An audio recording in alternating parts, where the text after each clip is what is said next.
አጋንንት በስማቸው በግብራቸው ቢለያዩም በእኛ ህይወት ያላቸው ዓላማ አንድና አንድ ነው። እሱም በስጋ ህይወታችንን አበላሽተው በሲኦል ነፍሳችንን ገዝተው በስቃይ ማኖር ነው። ስለዚህ የመተት መንፈስም በትዳር በሩካቢ ስጋና በመዋለድ ጸጋችን ውስጥ አደገኛ ሸፍጥ አለው። አንዲት ሴት በመቀኝነት በቅርብ ሰው በጮኛዋና በትዳሯ በመቅናት መተት ቢመተትባት ውስጧ የገባው የመተት መንፈስ የጮኝነትና የትዳር ህይወቷን ማቃወስ ብቻ ሳይሆን ማህፀኗ ላይ በማደር ልጅ እንዳትወልድ የመገርገር ስራን ይሰራል። በሚበላና በሚጠጣ በቁሳሊያም በቀጥተኛ ድግምት የተቆራኛት መተት ማህፀኗ ላይ ተቀምጦ በአጋንንታዊ ክፉ ተንኮሉ የመራቢያ እንቁላሏን እያመከነ እንዳታረግዝ እርግዝናም ቢፈጠር እንደ ሾተ ላይ በደም እየመታ ልጅ አታ እንድትኖር ሊያደርጋት ይችላል። በወንዶች ላይ መተት ከተመተተ አጋንንቱ የእርግማን ዘር ስለሆነ የሰው ዘር እንዲቀጥል ስለማይፈልግ ወንዱን ዘሩን እያደነበሸ ልጅ እንዳይወልድ ያደርገዋል። አንዳንድ ባለትዳሮች በተለይም የወንዱ ችግር እየተባለ በሚጠቀሰው ልጅ አልባ ሲሆኑ ይታያሉ። ይህም ወንዱ የዘር መጠኑ አነስተኛ ነው። በዚህም ምክንያት ከሴቷ እንቁላል የመገናኘት አሊያም የሴቷን እንቁላል የመስበር አቅሙ አናሳ ነው እየተባለ በሳይንሳዊ መላምት ግራ ግብት እያሉ የሚኖሩ አሉ። በመሰረቱ በሳይንስም ቢሆን በሚሊዮን ከሚቆጠረው የወንድ ዘር አንዱ ብቻ ነው ልጅ የሚሆነው። ከሚሊዮን የወንድ ዘር ውስጥ አንዱ ብቻ ልጅ እየሆነ እንዴት ዘሩ አናሳ ሊባል ይችላል? ከሚሊዮኖች ዘር ውስጥ አንዱ ብቻ ልጅ እንደሚሆን በሳይንስ እየታወቀ ዘሩ አናሳ ነው ማለት ለአመክንዮ አይመችም። ስለዚህ የእናት የአባታችን የቅድመ አያቶቻችን ዛርና የዛር ውላጅ አይነ ጥላና መተት ድግምት ስጋችን ጠፍሮ ይዞ ልጅ እንዳንወልድ እያደረገን በሳይንስ ሽፋን ስም ይጫወትብናል። ከዚህ በፊትም እንደጠቀስኩት የዛር መንፈስና የዛር ውላጅ በውስጣችን ካለ አሊያም ከቤተሰብ የወረስነው ካለ መንፈሱ በግንኙነት ጊዜ የወንድን ዘር እንደ ምስ እየተጠቀመ ዘሩን ያደነብሸዋል አሊያም ያመክነዋል። ከዚህ ጋር በተያያዘ ሴት ዛር ምን ያህል የሴቶችን ማህፀን እንደምትዘጋና ልጅ እንደምታጨናግፍ ከገድለ ቅዱሳን ሁለት ብቻ ልንገራችሁ። ብዙዎቻችን የማናውቃቸው አቡነ ተክለ አልፋ የተባሉ ኢትዮጵያዊ ጻድቅ አሉ። እኚህ ጻድቅ ባለረፍታቸው ታኅሳስ 8 ቀን ነው። በገድላቸው እንደተጻፈው እመሙላድ የተባለች ዛር የሴቶችን ማህፀን የምትዘጋና መካን የምታደርግ ዛር ነበረች። ገድላቸው እንደ ሰው ተልካ ሄዳ የሴቶችን ማህፀን ታጠፋ ነበር ይላል።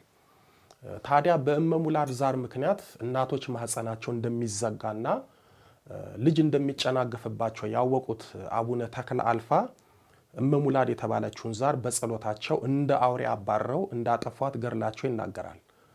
እንዲሁም ጎጃም የሚገኘውን ታላቁን ዲማ ጊዮርጊስን የመሰረቱት ባለረፍታቸው መጋቢት 10 የሚከበረው ታላቁ ጻድቅ አቡነ ተከስተ ብርሃንም ሙላድ የተባለች በጎጃም የሚኖሩትን ሴቶች መካን ታደርግ የነበረችውን አጋንንት አጥፍተዋታል። ይቺ ሙላድ የተባለችው ሴት ዛር በጎጃም የሚኖሩትን ሴቶች ማህፀን ትዘጋ ልጅም እንዳይወልዱ ታደርግ ነበረ። በእርግጥ ሴቶቹም ብዙ ህዝብም ባለማወቅ ገድ ወንዝ በተባለ አካባቢ ሙላድ የተባለችውን ሴት ዛር ያመልኳት ይሰግዱላትና ይገብሩላት ነበረ። በኋላ አቡነ ተከስተ ብርሃን መጥተው ህዝቡን አስተምረው አጥምቀው ሙላድ የተባለችውንም ማህፀን ዘጊ ዛር ከሀገራቸው አባረዋታል። ይህንን ገድላቸውም ይናገራል። የሚገርመው አቡነ ተከስተ ብርሃን ከደብረ ሊባኖስ ተነስተው ጎጃም ዲማ ጊዮርጊስ የገቡት በ1297 ዓመተ ምህረት ነው። በ13ኛው መቶ ክፍለ ዘመን ማለት ነው። እንግዲህ ከዛሬ 700 ዓመታት በፊት እናቶቻችን በዛር ምክንያት ማህፀናቸው እንደሚዘጋ ልጅ እንደሚጨናገፍባቸው በገድላቸው ላይ ተጽፏል። ዛሬም እየሆነ ያለው ይሄ ነው። እህቶቻችን፣ እናቶቻችን፣ ወንድሞቻችን በቤተሰብ ዛር በጨሌው ምክንያት ለመካንነት ይዳረጋሉ። ቢያረግዙ እንኳን ልጅ ይጨናገፍባቸዋል። ይሄ ሀቅ ነው። በገድላቱ ላይ የተጻፈው በህይወታችን እየሆነ ነው። በእርግጥ እግዚአብሔርም ማህፀንን ይዘጋል ይከፍታል።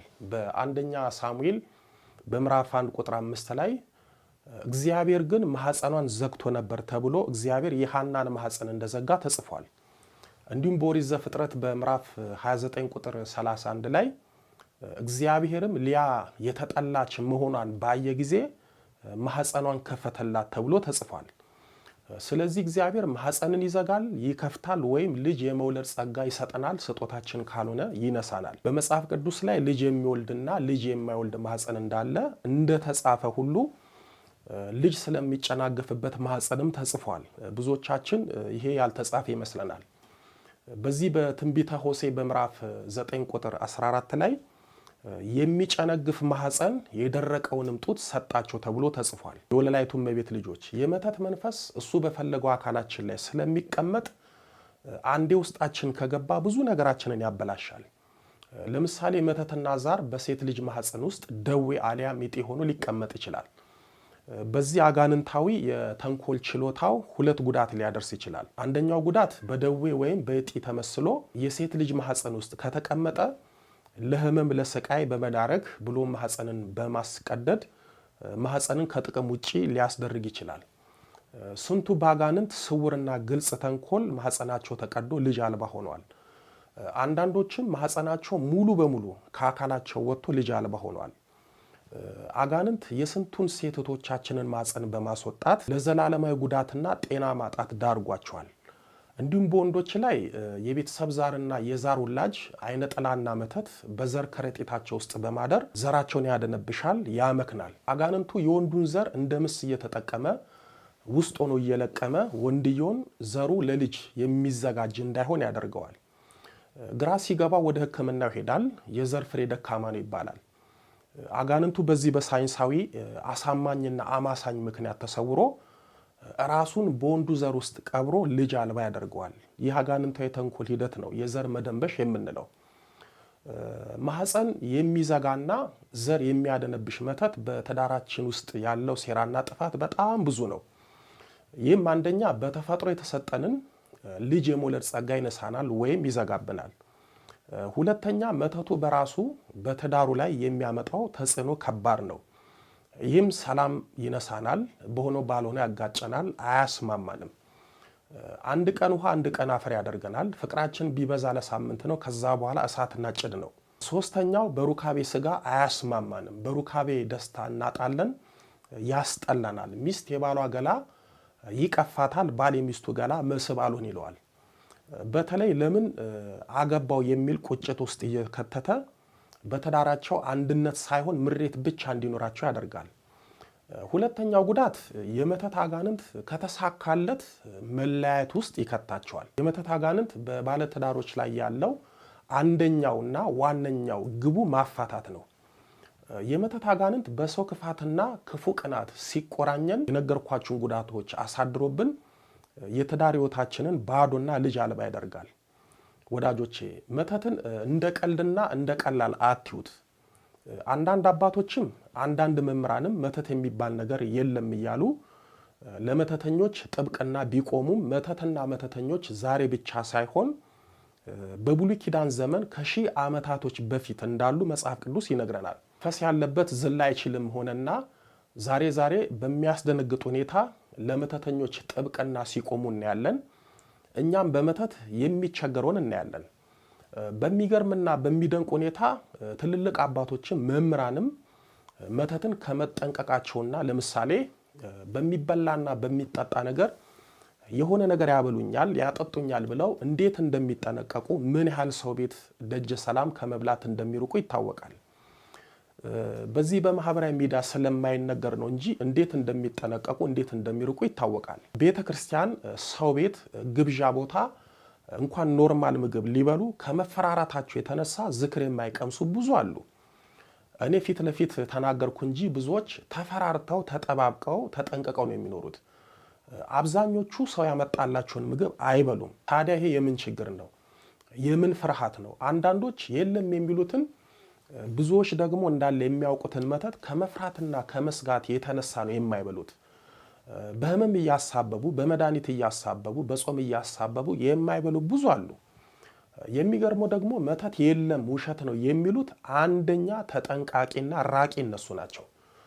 አባቶቼ መምህራንም እያወቃችሁ ዝም አላችሁ እንጂ በመተት የስንቱ ሕይወት ተበላሽቷል።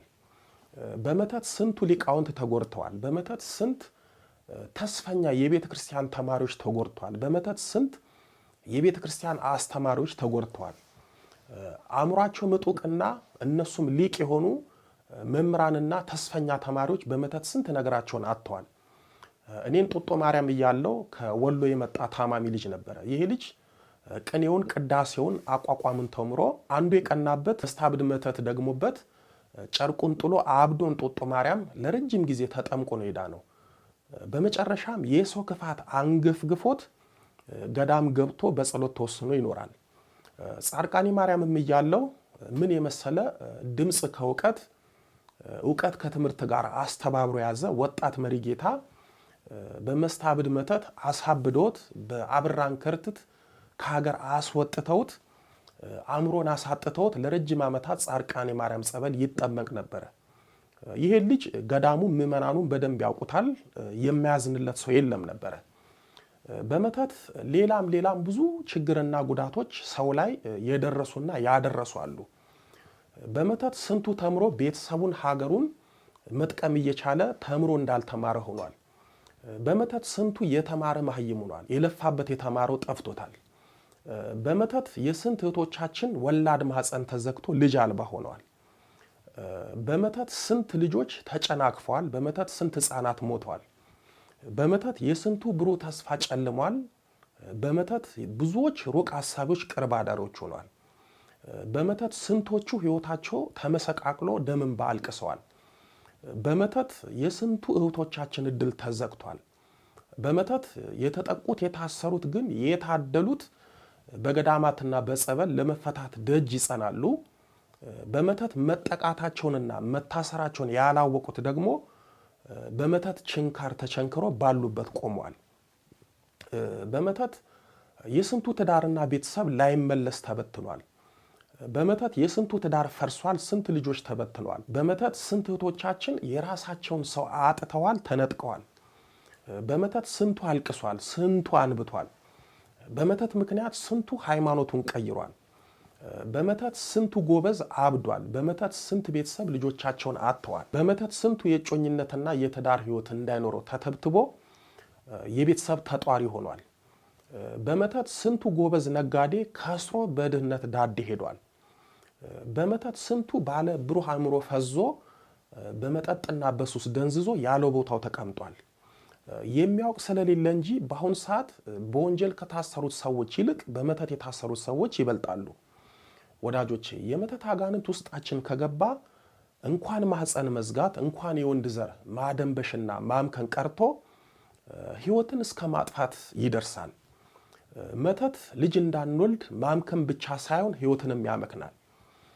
መተት እውቀትንና አእምሮን ያመክናል። መተት የሰው ዕድልን ያመክናል። መተት ህይወትን፣ ተስፋን፣ ራእይን፣ ግብን፣ ስኬትን ያመክናል። በመተት እኮ የሰው ዕድል የሰው ህይወት ይሸጣል። የአንዱ ዕድልና ህይወት ለአንዱ ይሆናል። በዚህ ዘመን ሰው ዕድሉ ህይወቱ በመተት ይሸጣል። ለዛውም ለቁጥር በሚታክት ገንዘብ በመተት ስንቱ ተሻሽጧል። በዚህ በትንቢተ ናሆም በምዕራፍ 3 ቁጥር 4 ላይ ወገኖቿንም በመተቷ ሸጠች ተብሎ እንደተጻፈው ዛሬም አንዱ ወገን አንዱን ወገን በመተት እየሸጠው ነው። በመተት ጓደኛ ጓደኛውን፣ ወዳጅ ወዳጁን፣ ባሲስልም ቤተሰብ ቤተሰቡን በመተት እየሸጠ ነው። መጽሐፍ ቅዱስን ስናነብ ሰው አምላኩን እንደሸጠ፣ ሰው ሰውን እንደሸጠ፣ ለዛውም የገዛ ወንድሙን እንደሸጠ ይነግረናል። ይሁዳ እኮ ፍጡር ሆኖ ፈጣሪ የሆነውን ኢየሱስ ክርስቶስን በ30 ብር ሽጦታል። ዮሴፍ የገዛ ወንድሞቹ በ20 ብር ሽጦታል። የመሸጥ ታሪካችን ታሪክ ብቻ ሳይሆን አሁንም እየተከናወነ ያለ ጉዳይ ነው። የሰዎች ዕድል፣ እውቀትና ህይወት በመተት እየተሸጠ ነው። ሰው በመተት እንደሚሸጥ እኔ አይደለሁም ያልኩት፣ መጽሐፍ ቅዱስ ነው። በነገራችን ላይ በትንቢተ ናሆም ላይ ወገኖቿን በመተቷ ሸጠች ተብሏል። እንደምታውቁት ትንቢተ ናሆም ከትንቢት መጽሐፎች ውስጥ አንዱ ነው። ስለዚህ በዚህ በትንቢት መጽሐፍ ላይ የተጻፈው አንድም በዘመኑ የሚፈጸመውን ሲሆን አንድም ወደፊት የተነገረና በእኛ ዘመን እየሆነ ያለውን ነው። ምክንያቱም ትንቢት ነዋ። ሰው በመተት እንደሚሸጥ፣ የሰው ዕድልና ህይወት በመተት እንደሚለወጥ ትንቢት የተናገረው ነብዩ ናሆም ከክርስቶስ ልደት በፊት በ650 ዓመተ ዓለም የነበረና ታኅሳስ 5 ቀን ያረፈ ነብይ ነው። እንግዲህ ክርስቶስ ከመወለዱ ከ650 ዓመታት በፊት የተነገረ ትንቢትና ክርስቶስ ከተወለደ በኋላ ያለውን ዓመት ስትደምሩት ይህ ትንቢት የተነገረው ከዛሬ 2650 ዓመታት በፊት ነው። ይህ የነብዩ ትንቢት ይኸው በዘመናችን ተፈጽሞ ሰው እድሉ ህይወቱ በመተት ይሸጣል፣ ይለወጣል። መተት ማለት ትውልድ አውዳሚና አጥፊ ስውር የአጋንንት መሳሪያ ነው። የወለላይቱ እመቤት ልጆች በዚህ ደረጃ አጋንንት እንዴትና ለምን ይፈተነናል አትበሉ። ምክንያቱም የአጋንንት ስራው እኛ ነን። አጋንንት ስራው አንድ ነው፣ እሱም እኛ ነን።